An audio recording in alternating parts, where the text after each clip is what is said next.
We live in a culture where it's so much easier to just, find another tool or another technique and uh, let's do something to people or let's do something for people out of a desire to help. But we're missing most of the healthcare boat if we do that.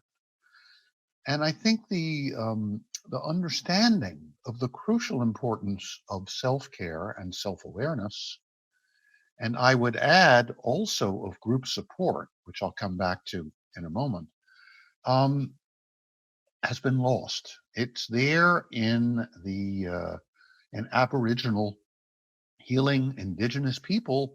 You learn how to be an official healer in your tribe. Pretty much everywhere I've traveled around the world and every place I've heard about is through going through your own healthcare crisis.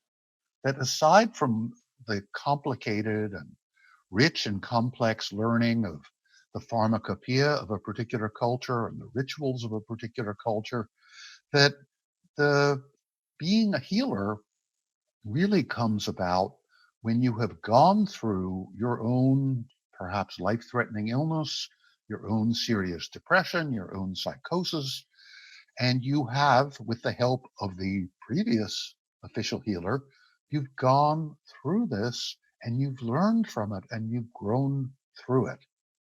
And this is really what qualifies people to become healers. Now, in our society, if you want to be a physician, you take the MCATs, right? The medical school entrance exams, and it's your academic score and something about, your personality and who you are. That's what gets you into the elite institutions. And in other professions, other healthcare professions, it's very similar. The focus is rarely on how deeply have you gone inside yourself? How much have you learned to help yourself? How much have you been able to go through very difficult times and come out on the other side? And this is so crucial to the work that we do with other human beings. So I think what we're doing here as we're talking about self-care, as you are bringing this into the kind of into the training of health coaches, is we're bringing back something that is sort of fundamental part of our human history. And speaking of fundamental, um, we sometimes talk about alternative approaches or complementary or integrative approaches. I see self care as absolutely fundamental. This is the basis of the work that we're going to do with other people, and we need to be able to do it on ourselves.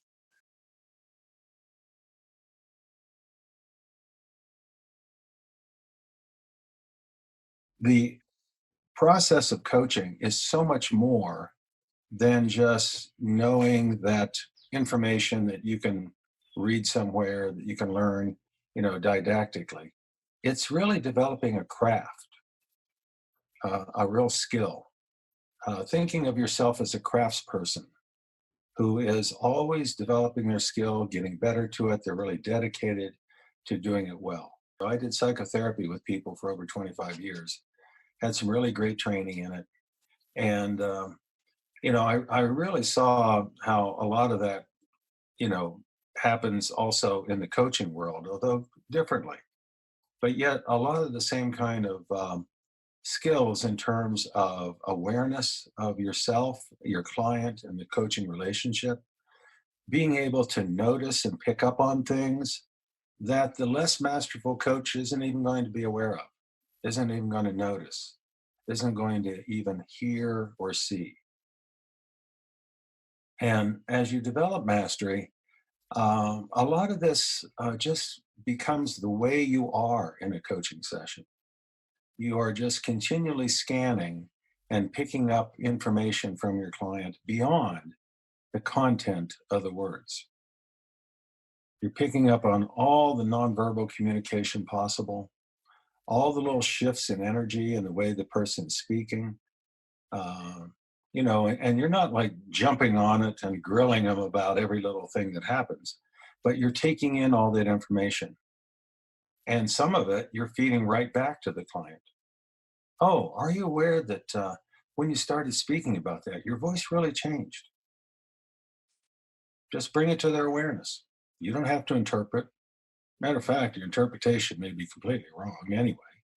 Being able to notice that without judgment, without immediately going to interpretation, to me, that's a step toward being more masterful.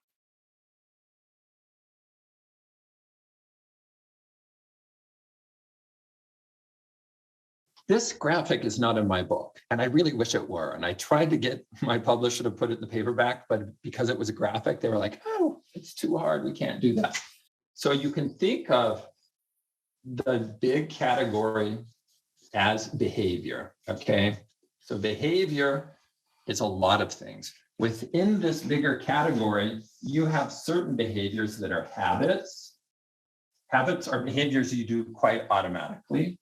And then you have certain behaviors that are one-time actions, things you do one time. You don't do them over and over, and they're not automatic. And then you have behaviors that you stop. So these are all behavior types. And there are more than this, right? I've written, if you really want to dig into this, there are 35 different ways behaviors can change. You can search that out as an academic publication I did. A more practical version is something I called the Behavior Grid. And you can find that at behaviorgrid.org. And there are 15 ways behaviors can change. But this is a simpler version, and this is a little more practical. So when we talk about behavior, we might think about habits, behaviors that happen quite automatically. We might think about one-time actions. And some of these are one-time actions, such as throw out all the junk food, install blackout curtains, and so on. And one-time actions can be really powerful for changing behavior in the long run. And they're behaviors you might stop. That's different than creating habits, stopping things like stop buying junk food and so on. Any of these things work just fine as you start filling in the different behaviors in the swarm of behaviors. Any of them are fine. The tiny habits method is focusing on this, and to some extent stopping, but you can also use the behavior model, motivation, ability, prompt, for any behavior type. And I'll get back to that in a minute. But I was inspired by some in the chat bar to introduce this simple but important construct that not all behaviors are the same. And you can go from the 35 types to the 15 types to 3 types. And this is the most practical. This is what I teach and share most often. All of them are a function of motivation, ability, and prompt, but the way you design for habits is different than how you design for one-time actions, and that's different than how you design for stopping behaviors or stopping habits. So all of them come back to motivation, ability, prompt, but the way you do it and what you emphasize for each of these 3 is different. So if something's working to get somebody to a behavior one time, like sign up for a new service or book an appointment with you or clean out your garage entirely, that technique probably won't work for habits because it's really about emotions with habits, where a one-time behavior, many one-time behaviors, it's about a burst in motivation and doing that hard thing one time. That's not how you form habits. You have to be very consistent with habits. So really with habits, you're looking at something else. So I hope I made the point. There are a bit different behavior types. It all comes down to motivation, ability, prompt. But you can't take techniques from this and necessarily apply it here, here, and here. There are different types.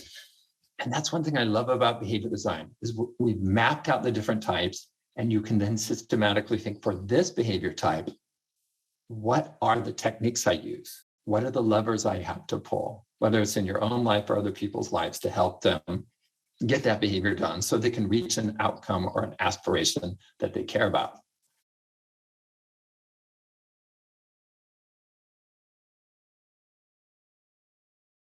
There's been a series of studies from researchers in Austria.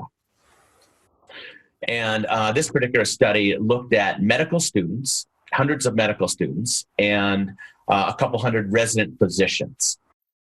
And what they did is they really focused specifically on the application of signature strengths, that's the SS there, signature strengths at work, so in the medical setting.